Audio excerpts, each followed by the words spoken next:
Going to bed. All right, so we are finishing up Mark chapter 8. We've been in there a number of weeks and just doing a few verses at a time because there's so much going on. And just in the last just few verses, as we've looked at it, like game-changing statements, game-changing teaching, and Jesus, he's moving towards the end.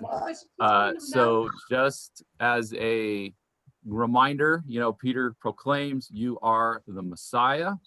Jesus says, "You're right. I'm glad this has been revealed to you." And then Jesus says, yes, and that Messiah, the Son of Man, that allusion to the book of Daniel, he must die. And you guys, we all must die as well. And you must live a life worthy of eternity. So all that in about 10 verses, pretty intense. Shocking information to the disciples specifically, because they continued to expect a Messiah Savior who was going to overthrow Rome and reinstate Israel to its original King David, King Solomon glory. But instead, Jesus says, nope, I am going to get beat, ridiculed, I'm going to die, I am going to be raised from the dead, but it's going to happen to you all too. You're going to be persecuted as well. So this next teaching, you too must take up your cross. And so they've gone through that. I'd say it's a whirlwind. I can't imagine what's going on in their minds in such a short amount of time to have this. But Jesus is like, okay, we're moving, guys. Let's follow me and let's get going. So just jumping into verse 34. So now he's gone from the disciples to the crowd. Then he called the crowd to him along with his disciples and said, "Whoever wants to be my disciple must deny themselves and take up their cross and follow me." So probably two of the more important phrases that get talked about in scripture, and especially from Jesus's teaching. So just some thoughts. Interesting, right? Jesus starts out this whole ministry calling the 12 to simply come and follow me. I mean, imagine 2 years ago when Jesus said that, they're expecting, oh, good. Hey, wow, we get to follow this rabbi, this teacher. He's got some authority. Cool. Let's go see what happens. And now Jesus says, and here's the deal. You got to die like me. So what do you think? Why are we so drawn to ourselves? Jesus says we must deny self. So why is it that he would have to say that to us? I mean, what keeps us from completely following him?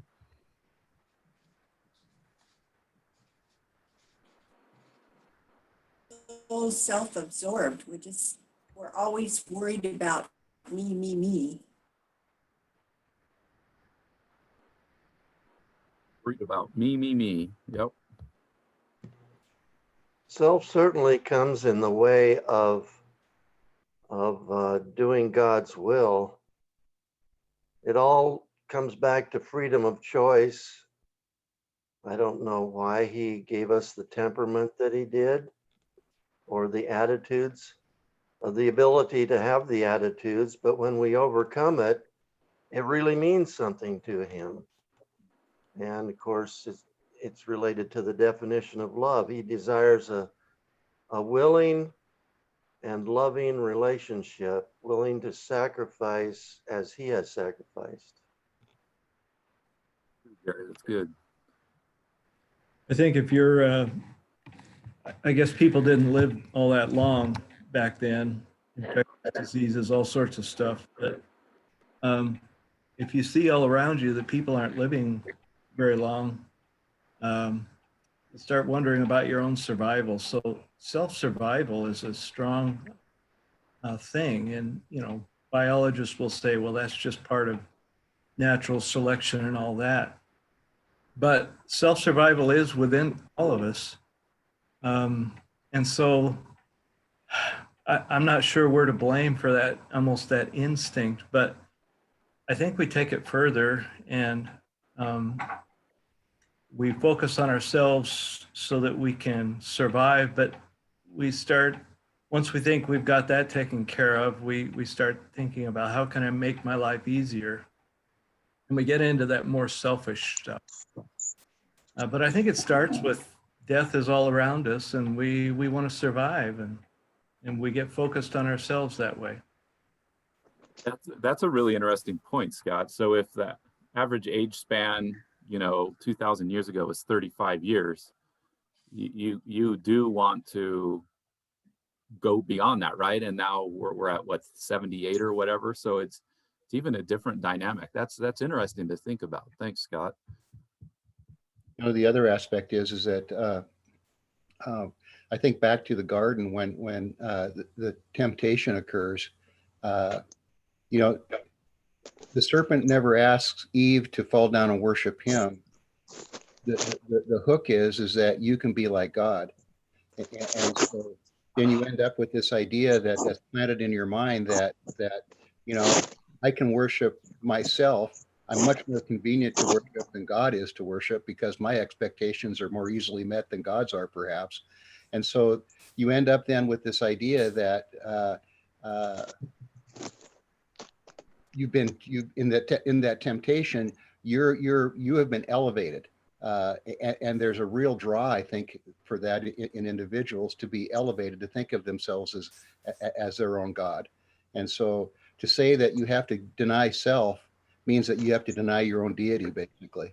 And so Jesus is calling them back to their proper role, getting themselves away from thinking that they are the most important thing on the planet, to understanding that they serve a purpose that's different than what they might have in mind.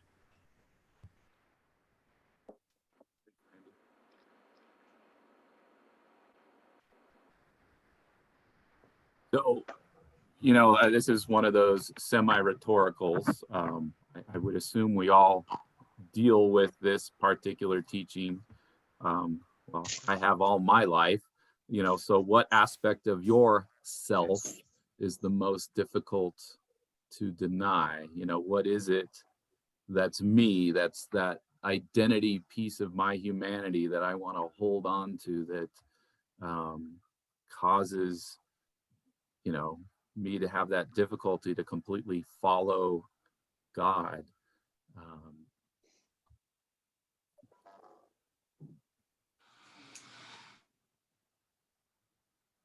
For me, that's tough, and the answer will vary, I suppose, amongst all of us. But for me, it's I want people to like me, and I want to be even beyond that. And this is even worse. I want people to admire me, and that's an awful flaw, and it's very hard for me to deny that.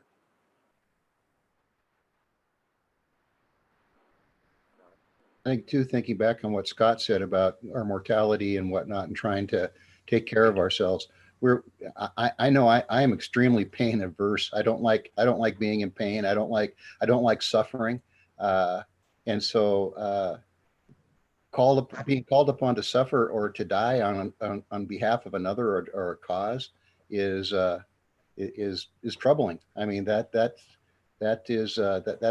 cost I don't know if I'm willing to pay at times. And so you end up then trying to deny yourself in those things that might cause you a great deal of pain.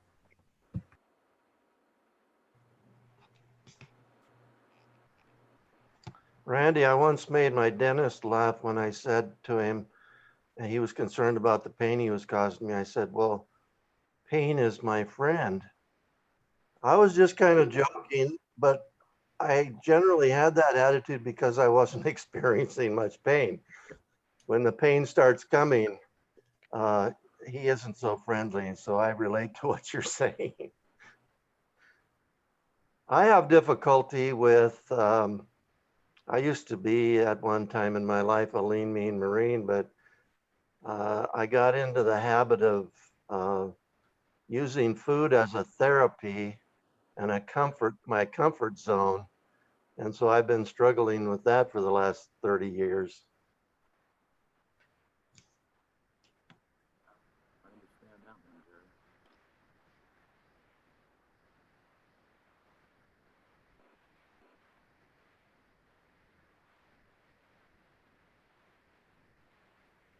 So next question, as we look at the take up your cross in these unique times, what does it mean to take up, your cross in Helena in 2020? I mean, what does that look like as we go through our daily lives?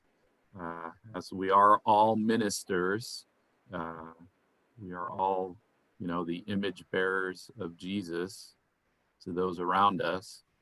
What does that look like? I think it might look like helping carry the cross for those who are suffering. Pick it up.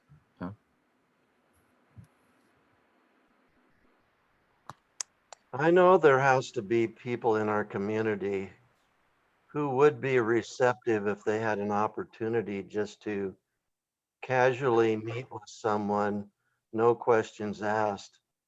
What brings this to mind is my older daughter sends out a message on one of the social network every week saying, a friend of mine and I are meeting at such and such a coffee house or something like that at such and such a time and discussing the Bible. And every week she does this with a friend of hers, and anywhere from 1 to 3 people show up just to discuss the Bible. Wow. That they have no idea who they are.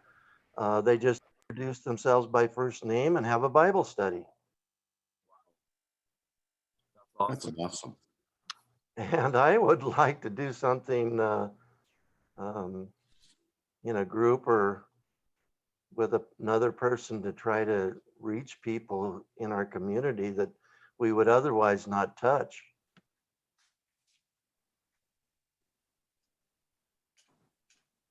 I think too, taking up your cross really is just another way of saying, be willing to sacrifice yourself.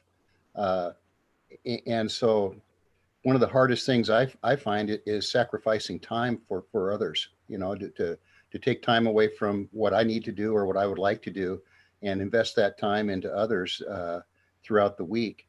And so I think that's a lot of it, is just being willing to sacrifice what your interests are and what your time is on behalf of others. Because I think, money is a valuable commodity too, but at this point in my life, I think time is more valuable than money. And so being willing to sacrifice that time that I would invest in myself for my interest to others, I think is a good and honest sacrifice.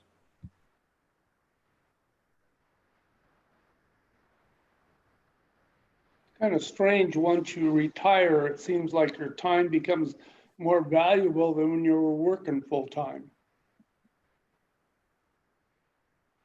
That's very true. Everybody knows you've got all the time in the world, Jerry, so they're hitting you up. I know, that's a strange feeling. Jerry, do you have some wheels under you now? No, No. well, I did go rent a truck, so I've got something to drive. Okay. Why is it then, once we're retired, I'm not quite into that range yet, but why is it once we're retired, we find that time is more difficult for us? Do we become self-absorbed with the things we want to do for ourselves? I'm retired now. I've got the time to, experience this or go do that traveling or take up that project. I don't know. Maybe you retirees can chime in on that. For me, it's a case where you always think you're going to have the same level of energy and drive and capability that you had earlier in your life. And when you find yourself playing in the fourth quarter, all of a sudden you realize that those attributes that you once had are much more limited. And so even though you might have the time in the day, having the energy to couple with that time to do something becomes much more difficult. Okay, so it's a health matter. Yeah, that's a good point. health and age, I think. We just don't bring the same things that we once did to the party. It's also getting out of our comfort zone and doing things that maybe God is calling us to do that we're not normally going to do.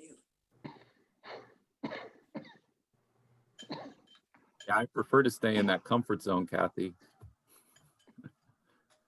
Scott, the way that I see this question is, for me, it's to take personal responsibility. Like the question before that, I have to be willing and vulnerable to talk about what my problems are with denying self, and they can be vast. They are vast. When we've been doing Celebrate Recovery in our life group, it's a lot about this. It's a lot about looking at yourself and being honest with yourself and taking an inventory of yourself, and then being willing to share those things with other people. That doesn't mean you have to do it with everybody. I'm not saying that, but when you find a group like that you can share those things with and share those difficulties with, it actually empowers you. I think that's where the rest of the verse goes, is that, and later on, Jesus says, take up your cross and follow me and I'll give you rest, more or less. And that's what happens. And that's what's happened with me every time I've practiced this. When I won't look at those difficult parts of me and those selfish parts of me, then I'm off, and I can't really serve anybody else either, because I'm not willing to look at myself. And I would guess that Jerry's daughter, when she has those meetings with people, which I think is awesome, has to be vulnerable. And people are drawn to vulnerability because it's so different than what the rest of the world has to offer. And there's so much power in that. So I think that's a really cool idea. And for me, that's what I need to do is be willing to open parts of me up that I really don't want to open up. And that's when I know that I'm doing the right thing, is when I really don't want to do it. Amen. Yeah, when the Spirit's saying do it and you're saying, I don't know. Yeah, that's good, Cody. Well, let's keep moving. So I'm sure most of you thought of Philippians 2 with regards to follow me. I mean, probably one of the more quoted passages in the last 10 years, I would say, and looked at. But it is very important, and it's just a really good summary of what it means to deny yourself and take up your cross. And so just a reminder, in your relationships with one another, have the same mindset as Christ Jesus, who, being in the very nature God, did not consider equality with God something to be used to his own advantage, or the word there is actually grasped, held onto, to not let go.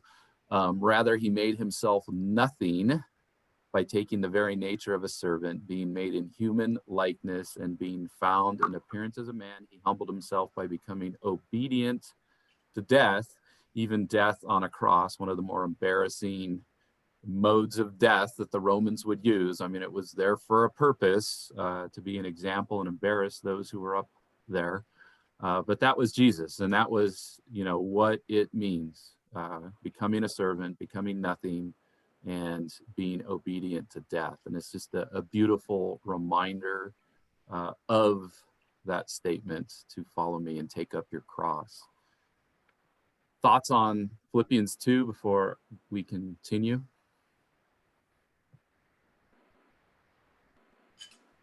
It's interesting. Verse 6 is very interesting, that Jesus was in very nature God, but that just being that way was somehow could be leveraged or used to his own advantage. It's startling to think that our God could be selfish. And obviously God is not selfish, and nor was Jesus. What a revelation that God has made about himself and of Jesus, that they theoretically could be selfish, and chose to I don't know, overcome that or chose to demonstrate that's not who I am at all. So you need to be like me and stop being so selfish. Yeah, I mean, it really kind of brings the loop completely around, right? Deny self, here's how you do it, by not using this to your advantage. I mean, you look at the temptation, right? Those were kind of selfish things that Satan was trying to, that's how he was trying to go after Jesus. You know, you could be number two, you could, so yeah, very important. Well, let's head on to 35. So whoever wants to save their life will lose it. You know, I think that's going back a little bit to, you know, Peter, no way, Jesus, you can't die like that. But whoever loses their life for me and for the gospel will save it. And so for me personally, you know, temporary loss versus eternal loss, you know, why is the decision so difficult for some? Why, I don't know, in my mind, you know, is it so easy to think about like temporary gains, things I can see here, and not focus on, you know, how that decision might impact things eternally? I mean, we're, at least for me, it seems like I'm just the forces around me here in the temporal just so easily, you know, are, you know, overshadow the true eternal gains that can be out there. Any thoughts on that one? Well, I think the temporal is tangible and the eternal is conceptual. And so I think we all struggle with the aspect of, you know, uh, sacrificing the temporary for the idea or the concept, when the temporary is something you can hold in your hand. Uh, and so I think that plays to the aspect of faith, and you know, faith requires us to be able to accept the concept as real without the assurance of holding something in your hand. Uh, and so I think that's just the nature of who we are. It's just we live in a physical world. We're physical beings in this world, and the nature of us in this world is such that we have the unique capability in who we are and being created in His image bearer, as understanding a concept where the rest of creation can't, and being called to understand that concept and act in faith on that is real hard. Thanks, Randy.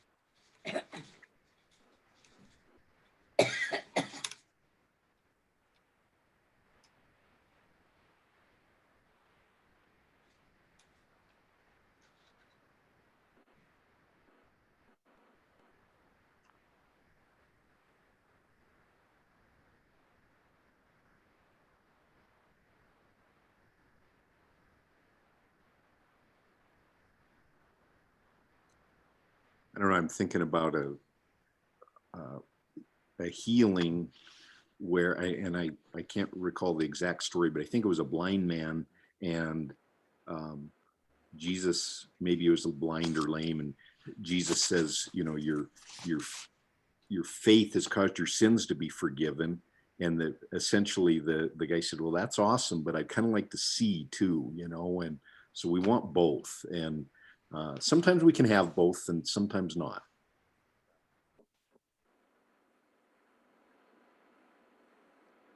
Well, yeah, and I mean, Sean, that I think when we have that belief, that faith, that understanding, we really do get both, even though the both may not look like what we were expecting. I mean, there's so many verses, Paul, you know, fullness of life and things like that.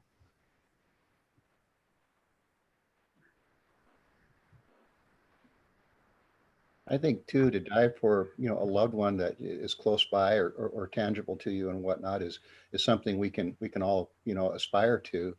Uh, Dying for an idea, uh, I think is a harder thing. It's again, it goes back to the aspect of a tangible loved one next to you. Your sacrifice. It makes sense in the moment. Uh, Dying for an idea, maybe not so much. So We like to say that we live by faith and not by feelings, but I really think that is our goal. It's not easy to do because we deal with temporary loss every day. We can feel it, and we can't deny those feelings. We live in it constantly. Eternal loss, we can't feel that. Being the kind of beings that we are, we can't avoid living by our feelings. So faith has to overcome what is natural to us. It's hard to put value in something that, again, is like we've talked about already. I think of Esau, willing to sell his birthright for a bowl of soup. And it's the temporal, it's the immediate that has gravity for him in that moment, where the concept of a birthright really doesn't mean that much to him at that point in time. It does later on, but at the moment it doesn't. And so oftentimes we sacrifice the eternal because we just can't comprehend it in the moment that we're called upon to make a choice. Right. I don't think we understand perhaps very well at all what eternal loss is. We just, our minds can't comprehend. This is one of those trust things where God has said, believe me, you don't want eternal loss. But we can't comprehend that. So I don't think we understand or really have a full full faith understanding of what eternal loss is. Yeah, Scott, that's a really important point, because we see all the descriptions of what eternity is supposed to look like without God, these images of fire and sulfur and burning and all that. And I think our minds kind of go with well, wait a second, a loving God or, justice. And I don't think we can get around, our hands around that to really understand, like you said, what that would feel like, what that would be like. Yeah. Right. So I think it's hard for us to understand, even though there are verses that say, you were dead. It's hard for us to understand that there was a time in my life where I really was dead because, come on, I'm actually mostly a good person and God's a loving God. And, I just couldn't have eternal loss, really. We can't even understand the state we're in when we're apart from Christ. And that really goes back to one of the first questions, because the reason why we have that view is because of ourself, because we're putting ourself onto God to a degree.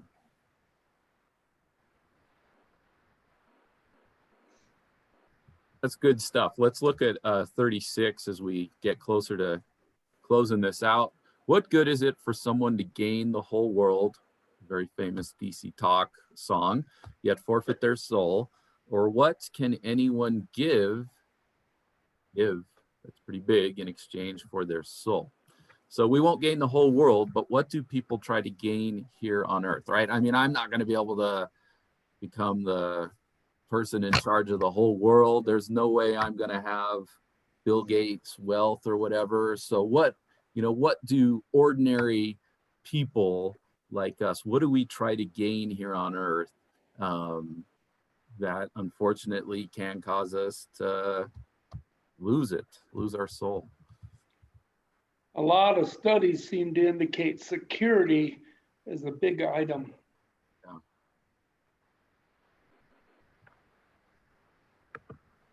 Yeah, security for now, security for the future, because you don't know what's coming, right? Yeah.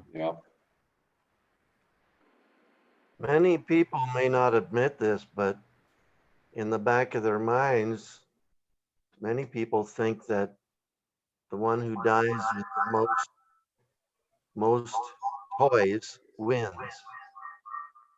And they consider every possession they have as a toy to play with while they're alive. And the bigger, the better. Always the bigger, the better.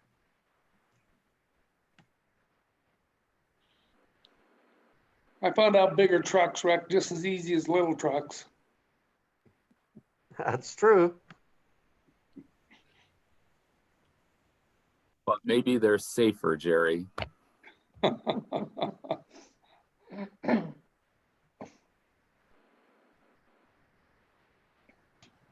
We do try to gain control of our destiny. We want to put God aside, or we maybe without understanding it, we put God aside and exchange that for I'm responsible for my own security and my own happiness. I think too, people just have a desire to be comfortable, to be in a circumstance where they don't hurt. They just have, what they need. They're comfortable, and they don't want to really put themselves out. So I think in most folks, I think just that desire to just have enough and to be comfortable is just enough motivation for them to be able to say, I'm good. And once a person is good and satisfied, they don't search any longer.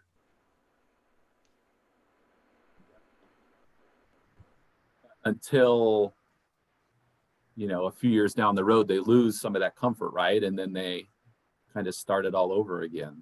Absolutely. Yeah. But once they have that achieved or have a degree of comfort and security, then their desire to search for what God's purpose might be is very much diminished. Complacency.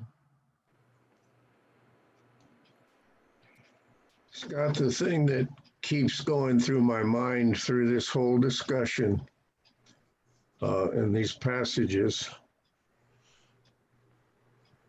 is the thought that in the beginning, Satan planted the seed that we can be our own God. Mm-hmm. Yeah. And that desire to be our own God is deeply ingrained in our sinful flesh. Mm. And maybe that what Jesus is referring to here in some respects of the self-crucifixion, if you will, is the genuine giving up of that temptation to be our own God in our life. Yeah. Mm. Yeah, you're right. I mean, the key was doubt the true God and establish yourself in his place.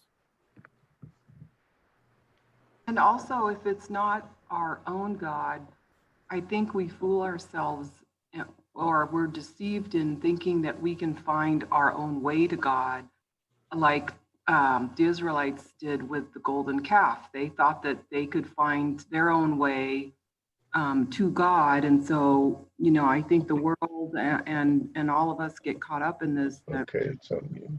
The world thinks that there is all these different ways, versus Jesus saying, I am the way, the truth, and the life. So the world thinks, we can find our way to God, and it's this way or that way or whatever way. And that leads us astray. Well, that's part of us wanting to be part of that process. Like, I want to do something that makes God love me more or something. I think too, when you look at, back at Philippians 2, we find Jesus finding himself in the form of a man. And in that form of a man, he automatically becomes a servant. that's the thing I think we have to grapple with, is that as a man or as a woman, we are created to serve God. That is our proper role. And so when we elevate ourselves out of that role, what we've done is we've denied the design that God puts in us. And so we're going to be in rebellion against God's purpose for us. Jesus, when he found himself in the image of man, automatically submitted and became a servant. We have a tendency not want to submit. We remain in rebellion, and it's in that rebellion that we displease God, and that we never satisfy ourselves by finding our true role. Well, yeah, Randy, and with that, I mean, the most difficult word in that passage to me is the word nothing. So before he's a servant, he's nothing. And I, as a human, I don't necessarily like being called nothing. I can be called a servant. I can live with that one. But that's what I wrestle with, is the nothing part of it. Well, I think that puts into proper perspective then the aspect of being a part of creation and being the creator. You know, the creator is everything. What he creates is nothing in comparison to the creator himself. I'm thinking, everybody says, oh, these teenagers, they think they're invincible. And I remember I thought I was invincible as a teenager. And I guess we have to help them grow out of that and help ourselves grow out of that, because we're not invincible. We need God. We can't do it on our own.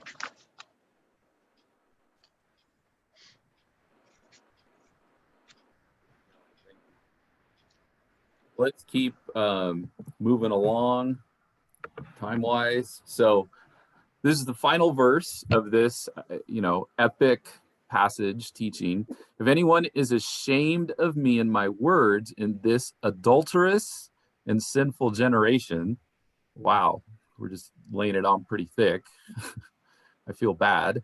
The Son of Man will be ashamed of them when he comes in his Father's glory with the holy angels. So now he's established, look, the Messiah this first time is not the Messiah you're expecting. He's going to be a servant. He's going to die. But here we go. There's going to be a second instance, and they still think that's going to happen, when the ascension's occurring. I mean, they still don't get it, even after Jesus is risen from the dead. But this is the second coming, in the Father's glory with the holy angels. And as I look at this passage, it really struck me that Jesus uses the word ashamed here. I struggle with it. Like, well, why didn't he just simply say, I'm going to deny that I knew you, use a word he just used, a few verses before this. Why ashamed? Why? I mean, what do you think? Is that part of his point, to kind of embarrass us, cause us shame? And that is the translation of the word there. So it is spot on. Well, that's a shame and honor culture that he's talking to. Yeah. So the translators didn't use the word dishonor me, but maybe it helps me to think of, if I'm ashamed of the Lord, I'm really dishonoring him. And isn't that a horrible thought, to have Jesus come back and dishonor me or be ashamed of me? That's just terrible concept. That's the last thing that's the worst thing I can even conceive of.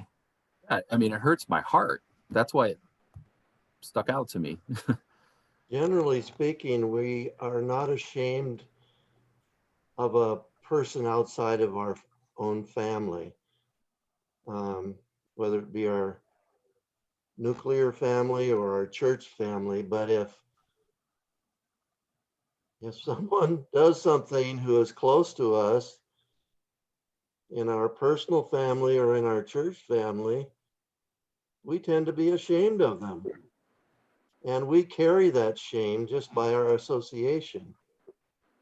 I think God feels close and Jesus feels close enough to us to be ashamed by our behavior.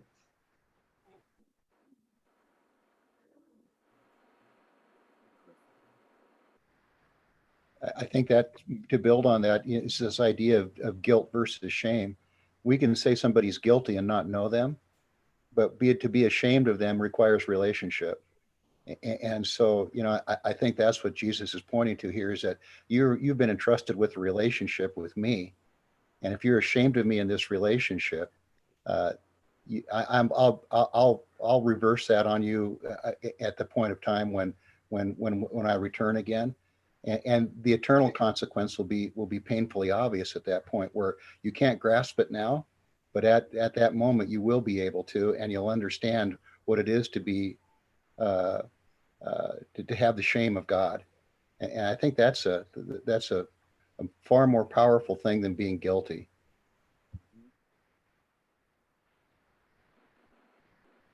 Yeah, building on that too. I mean, so it's one thing to be ashamed, to Jerry's point, among the church brethren, but he's saying, I cannot believe you're ashamed of me while you're surrounded by this adulterous and sinful generation. I mean, how can you not be the opposite or the one that stands out in such a terrible generation of people? That's like when Jesus talks to the Pharisees and he says, for what good work are you condemning me for? I mean, there's no reason to have shame in Jesus. Everything he's done has been good. So to be ashamed of him would be to say that the generation that I'm from has more authority and more righteousness than the Son of God does. And so, that's a real slap in Jesus's face when that assertion is made.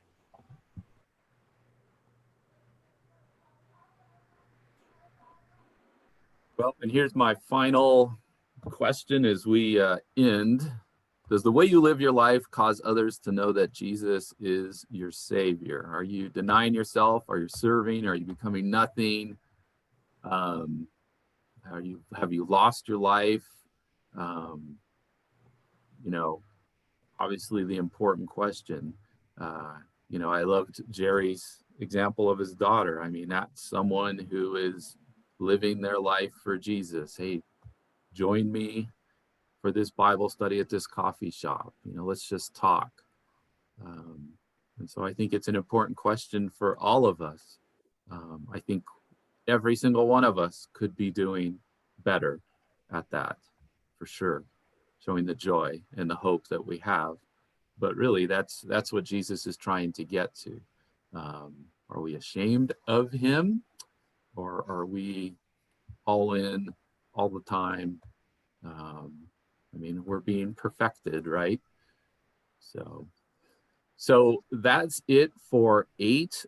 Next week, we'll talk about the Transfiguration. And then the following week, we're going to have a guest teacher on the 15th. Rakeem is going to be leading us through the rich young man, the rich young ruler story. So some exciting stuff as we work through November and the book of Mark. Any final thoughts before I close us down?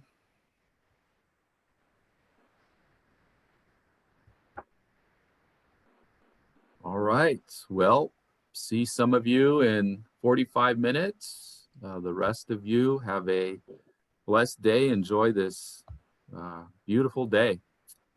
I've Take got care. a thought. Love y'all. Scott and everyone else, if you're not aware of it, my sister Janice is in the nursing home now for her recovery. So she's getting all the care she needs and then some. And that's a big relief to me. And I ask for all of your prayers that she comes through this in fine shape. Will do. Thank you, Jerry. You got him, brother. All right. God bless you all. Thank you, Scott. All right, Jerry. Take care. See you next week.